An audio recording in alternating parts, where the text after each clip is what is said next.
ఈ బిజినెస్ ఏదైనా మీ ఊర్లో ప్రమోషన్ చేయాలంటే అది సుమన్ టీవీతోనే సాధ్యం. ఇప్పుడే సంప్రదించండి.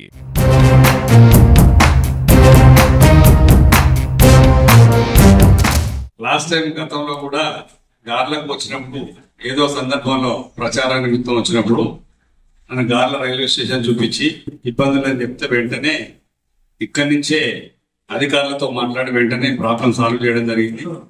తర్వాత మనుగూరు సూపర్ ఫాస్ట్ ఎక్స్ప్రెస్ కూడా ఆగట్లేదు అని అంటే దాన్ని నేను రైల్వే మంత్రి గారితో మాట్లాడి ఇమీడియట్ గా ఆపడం జరిగింది.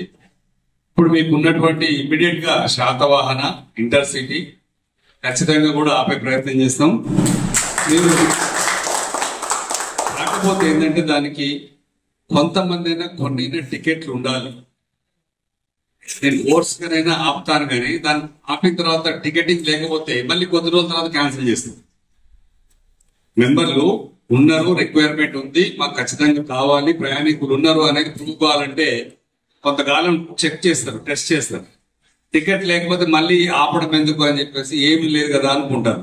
అదొకటి గుర్తుపెట్టుకోవాలి. మనం ఏదైనా కోరిక కోరే ముందు సమంజసంగా ఉండాలి, న్యాయంగా ఉండాలి, ఖచ్చితమైనది కూడా ఉండాలి. అది 2 ట్రైన్లు ఆపడానికి నేను ప్రయత్నం చేస్తాను, అది ఇబ్బంది లేదు. ఇంకొకటి ఏంటంటే ముఖ్యంగా సీతారామ ప్రాజెక్టు గురించి చెప్పారు.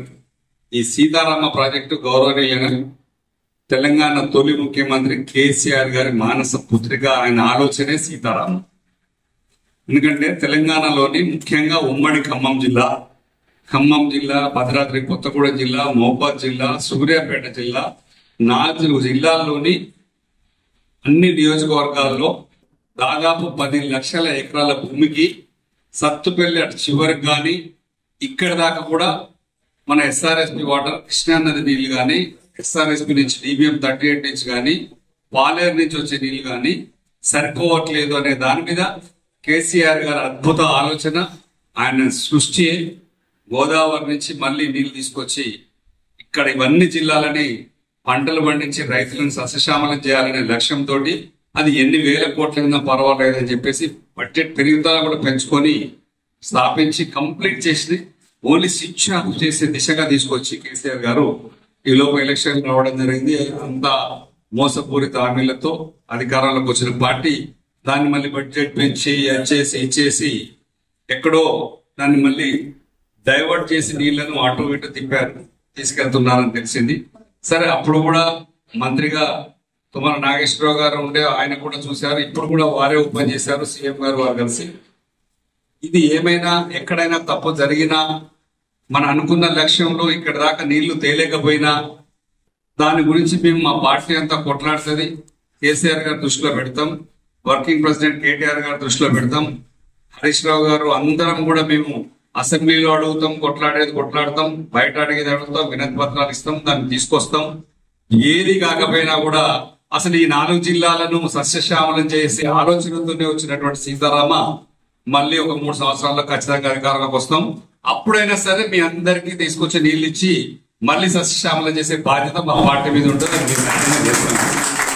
ఈలోపే పూర్తి చేయించే బాధ్యత తీసుకుంటాం. మా పార్టీ ఖచ్చితంగా కూడా వెంటబడి ముందనుకున్న డిజైన్ లాగానే ఈ 4 జిల్లాల్లో అనేక నియోజకవర్గాల్లో సస్యశ్యామలం చేయడం, అవసరమైతే ఆ గోదావరి నీళ్లను కృష్ణాలో కలిపి, పాలేరులో కలిపి ఇక్కడి నుంచి మళ్ళీ తిప్పి సస్యశ్యామలం చేసే ఆలోచన ఉంది. అక్కడ ఏ మాత్రం అవకతవకలు జరిగినా దాన్ని మళ్ళీ మార్పించైనా మళ్ళీ ఖచ్చితంగా ఆ పని ఒకటి చేపిస్తాం. ఆ బాధ్యత మా పార్టీ పైన ఉంది. ఉమ్మడి ఖమ్మం జిల్లాలో ఉన్నటువంటి ప్రజాప్రతినిధులందరూ, ఎంపీలు కానీ, ఎమ్మెల్సీ కానీ ఉన్న నాయకులందరూ కూడా ఈ పని ఖచ్చితంగా చేసి పెడతామని చెప్పేసి ఇక్కడ ఉన్న అఖిలపక్ష నాయకులందరూ కూడా మరొకసారి ఖచ్చితంగా భరోసా ఇవ్వగలడు. ఖచ్చితంగా ఇస్తున్నాం కూడా. కేసీఆర్ గారి ఆలోచనే 1 ఎకరా కూడా రైతులకు నీళ్ళు లేకుండా ఇబ్బంది కావద్దనే లక్ష్యాన్ని మేము ఖచ్చితంగా అమలు చేస్తాం. ఇంకా ఈ ట్రైన్లు మాత్రం చేసి పెడతాం. మీకు రైల్వే ప్లాట్ఫామ్ ఎక్స్టెన్షన్ కావాలన్నా, అవతల ప్లాట్ఫామ్ కావాలన్నా, ఇంకా మీరు సౌకర్యాలు ఎన్ని అడిగినా అన్ని కూడా సిద్ధంగా ఉన్నా. మీరు దగ్గరుండి ఫాలోఅప్ చేసి చేయించుకోవాలని మనం కోరుతూ